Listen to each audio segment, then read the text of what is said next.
pledge allegiance to the flag of the United States of America and to the republic for which it stands, one nation, under God, indivisible, with liberty and justice for all. Linda, would you lead us in roll call? Betty? Here. Sarah? Here. Neil? Here. Chris? Here. And Hank? Here. And I'll All open it. accounted for. Thank you. And I'll open it up for public comment. Any comments? Oh, big welcome to the senior who's from Fort Plain. Thanks for coming out tonight. And don't worry, we'll sign. Any comments? Skip. I continue to see the advertisement trying to fill the vacant places on several of the boards. Now, it's got to be considerably expensive to do that. I don't know just exactly what the situation is, but I think in that case, they're almost all the same, no matter what board it is, to try to get vacancies. Now, I don't know whether it's true or not, but I believe that there have been letters by people requesting to be on some of these boards. And I don't know why they were not considered, if they weren't. Whether it was political, personal, or exactly why. But that is no reason, if they're qualified to do that, to not appoint some of these people. At the time that a person is elected to office, the politics and the personalities should become null and void. And I think everybody knows what I mean. But I'm sure that there are some people that would like to be on a board, maybe that aren't qualified. I wouldn't be qualified to be on a lot of those boards.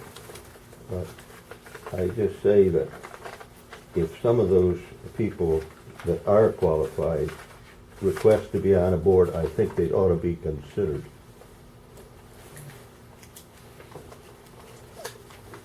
Thank you, Skip. Any other comments? Paul? Paul Spencer, from the Palatine. I presume Art's not going to be here tonight? Nope. Okay.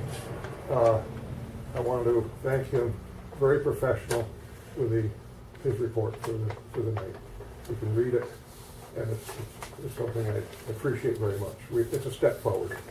The other question I was going to address to Art, maybe I should hold it till he is here, is an issue that's addressed in my mind in the growing years of living in the town of Palatine, with the increased number of suburban-type people who live in our township and the speed that they use our highways, and the crookedness of the roads, which we cannot do anything about. It seems that as you move into the country, the newer people seem to have the idea that the middle of the road is theirs and the other corners on either side. I don't know if it would make any difference if there was a yellow line painted on all of our county and township roads or not. Or it might be cost prohibitive. It's a question that I would like to have addressed, and maybe somehow, not tomorrow or anything, but maybe an answer could be done. Maybe should some research be done with the county DOT or even state DOT as to the whys and hows and those sorts of things. Because we know we're never going to slow people down, but they do have a tendency to ride the middle of the road. That's all I have. Thank you very much.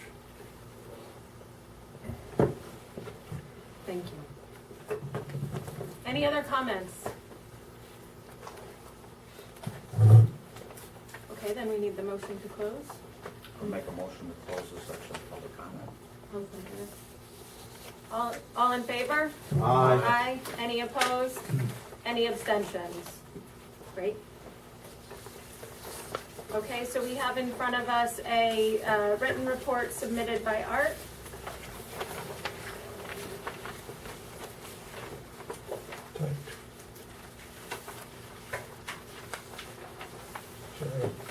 Sarah, typed. Written typed report, and along with inventory lists, which is really, really helpful. Yeah, this is fantastic.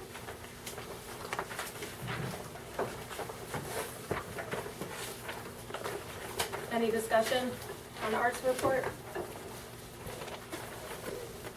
Okay, moving on to Cheryl's report. Okay, last month I had 2 dog pickups. I handled 2 complaints. I had 1 call for a found dog and the owner was found. I issued 9 appearance tickets. 8 of them were for licensing. 1 was for running at large. I issued 9 10-day notices for non-renewal and 5 for no license. And next Wednesday, October 5th, is my inspection with Ag and Markets. Is there anything you need from us for No. that? No. Okay. Great, thank you very much.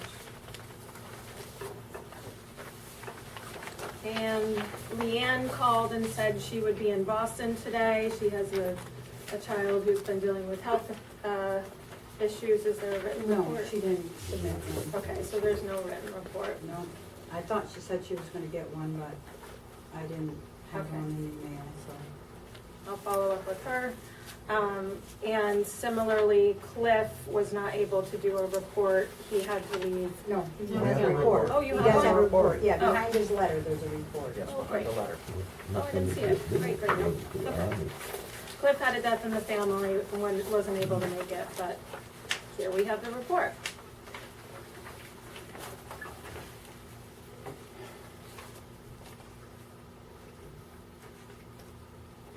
Any discussion?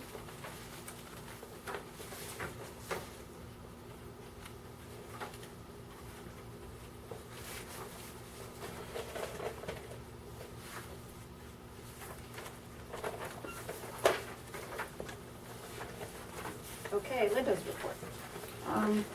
Nothing much, today's been busy with hunting license, because it's the last, they can do it before, without getting to get a doe tag. I did have a problem.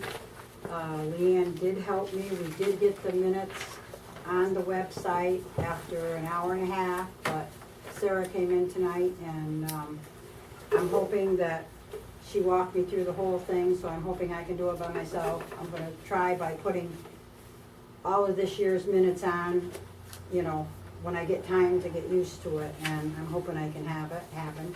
So, other than that, everything's going good. Great, thank you. And what we talked about is just in terms of all, it's gonna be hunting season, there's a lot going on. It is just a priority is getting the current minutes on. Right. And then if you can get the past, Yeah. you know, great, but at least going forward, we'll have minutes and accrue a history that way. So, Linda, it was thank wonderful you. getting those minutes by email. Thank you so All right, much. you're welcome, Thank you're you. welcome. I We know. we were able to breathe, look through it and see it, and it was That just, was the easy part, the minutes on the website was. well, I understand. Well, but we're making progress. Yeah, That's what matters. Yeah, we're getting progress. Your computer that concerns with the issuance of hunting sportsman's license, has that been any more issues, or is it pretty Every decent time for somebody you? comes in, I have to shut off the power and put the power back onto the computer. I don't know, the computer keeps shutting off after about 5 or 10 minutes, the computer shuts itself off, which can be a concern because they do updates, and they do updates on nights and weekends. And I if the see. computer's off, it's not gonna do the updates. I don't know why it keeps shutting itself off. I mean, it could be just dust, dirty, I don't know, it's the Who old, supplies this computer? huh? Who supplies the, We do. It's the old bookkeeper computer. okay. And then the software is supplied by who? By the state. Okay, have you called their tech people at all? They said it's nothing on their end. It's my computer keeps shutting off. It's All right. my computer, not their end. Okay, that was, If we have to, CPU's not gonna, if we really have to just get a yeah, if she needs, CPU. I mean, if she needs one, I mean, we got it. Well, I don't wanna yeah. lose revenue. No, I don't either, and I don't wanna inconvenience residents having to chase around to get I their mean, license. you know, it's not a lot of revenue, but it is revenue. You know, Right. I had a guy call me and I told him I couldn't get on the other day. I tried it 5, 6 times. The last time, you know, after 5 or 6 times it didn't go on, I just said, you're gonna have to go someplace else. And then I said, let me try it one more time, and then it came on. But And then after it does come on, it takes me about 10 minutes before I can actually sell the license something after with it it. comes on. Yeah. Such a thing as it being serviced kind of thing, like. It hasn't been serviced in years and years. I mean, it was the old bookkeeper's computer years ago. A new desktop is not the most expensive thing in the world, Mhm. so. Well, all I need is the monitor, you know, the tower. I've got CPU, everything yeah. else, CPU yeah, end of it, Yeah, okay. they're like $300 right now, they're not. yeah. Oh, okay. Yeah. Maybe we can, should maybe explore. Well, I'll look and see what I got left in my contractual and, Okay. you know, go from there. Right, and, I mean, there's also grant money available. It's not gonna come around again until next year, but I think it's probably worthwhile to, you know, at least I'll look at the specs on your computer. If it's being bogged down by a virus or something, we can figure that out, but if it's just a really old, you know, slow computer, then it's. Well, like I said, it's a bookkeeper's and it's got a lot of stuff on it that Yeah, is town associated too, you Right. know, Right. so Maybe it's that might be outdated. a lot of slowing because it's got all that on it, I don't know. okay, I'll take a look. Okay.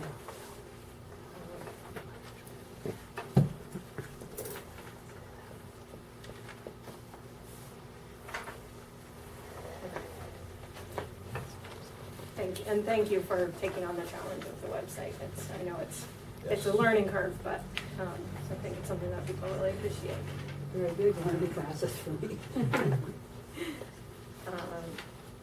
Okay, and Mark, from the planning board. Good evening. Nancy's at another meeting, so I'm doing the planning board report tonight. We had two applications this month. One was we finally had the public hearing for Matthijs and approved his application and sent it on to the county. It needs county approval because it's on a state road. I've heard that the county approved it at their meeting on the 22nd. And we had an application for a subdivision on Groff and Gerhardt's Road. We helped the couple finish filling out the application and advertise for a public hearing for that at next meeting, which is next week, 5th of October. Okay. The owner of Napa, Frank Greco, showed up and asked whether he could put up an animated sign, a video sign. He wants to. The town law currently pretty clearly forbids him from doing that. We talked about, we had a final review of a draft wind turbine generator law that we've submitted to you guys, and also a draft of a change in the way that the alternate can operate. Basically, at the moment, they're only allowed to vote when someone excuses themselves for a conflict of interest, not to make up the numbers. And for the next meeting, in addition to that public hearing, we have a solar power law workshop. This will be the second one that we have with the county planner, Amanda Beercroft, because we're planning to submit regulations on solar farms. And we're also going to have a discussion about the budget for a comprehensive plan. Great. Great. Thank you so much. That's true. Would you mind walking us through the wind turbine generators recommendation? Sure. Now or? Yeah. Okay.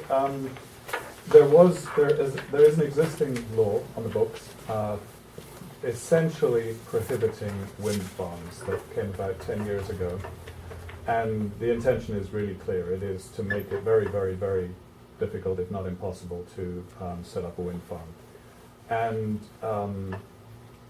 that law doesn't really address smaller scale wind turbines that are for local use on the site.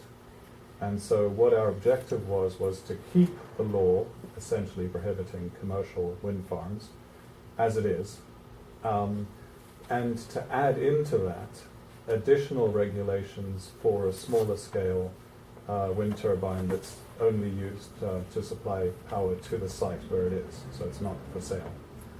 And so that's what we did. So you'll find in the draft legislation that we gave you, it's divided into two parts, one for a non-commercial wind turbine generator and one for a commercial wind turbine generator. The language for the commercial wind turbine generator is exactly as it is in the law today, plus two clauses. We made it a little bit stricter. We added a requirement for insurance, and we added a requirement for a maintenance plan for commercial wind farms. And then there's a completely new section for non-commercial wind farms, which we define as wind turbine generators that provide less than 10 kilowatt hours and for consumption on the site only. And so there's a separate application process for that. Essentially, it's a site plan application, and there are a series of clauses specifying things like setbacks, allowable noise level at the property boundaries. And I'm afraid I don't know them all by heart, but that's okay. there's a whole load of Yeah. what seemed like sensible regulations. We based it mostly on what other town regulations have for those kind of wind turbine generators. Finally, in addition, there is another type of wind turbine generator, a really small one that it gets attached to the house, sticks up no more than 10 feet and has a very small blade, and we've said those you're just allowed to build. As of right, you just need a building permit, like a flagpole or a TV antenna. Okay. That's the summary. Great, thank you, that's really helpful. And if the board votes to move ahead with the amendment, tonight we'll have a public hearing, but in your conversation so far at the planning board level, have you had input, both either positive or negative, from people in the room? There has not been much general interest from people in the room. We've had assistance from the same county planner, Amanda, who is actually more of an authority on solar power, but there's a lot of similarity. To a significant extent, this effort was driven by an actual application to put up a windmill on Stone Arabia Road, which since then has gone to the Zoning Board of Appeal and I believe been approved. But we felt that the current law outlawed that because it has regulations like you've got to have a half-mile setback and you've got to have at least 20 acres. Just because it didn't really distinguish between commercial and non-commercial.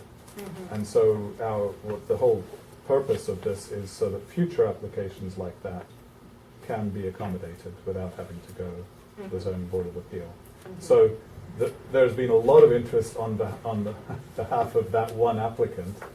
They've been there pretty much every week, every month, and the company that will be providing the wind turbine to them has also had a representative at a lot of these meetings, and they've actually been very helpful. Okay, great. Well, this is a really tremendous body of work between the Matisse project and the wind turbine and the alternate appeal. It's a lot of work, and thank you for taking it on, and thanks to the entire board. Thanks. Any questions for Mark? Any discussion?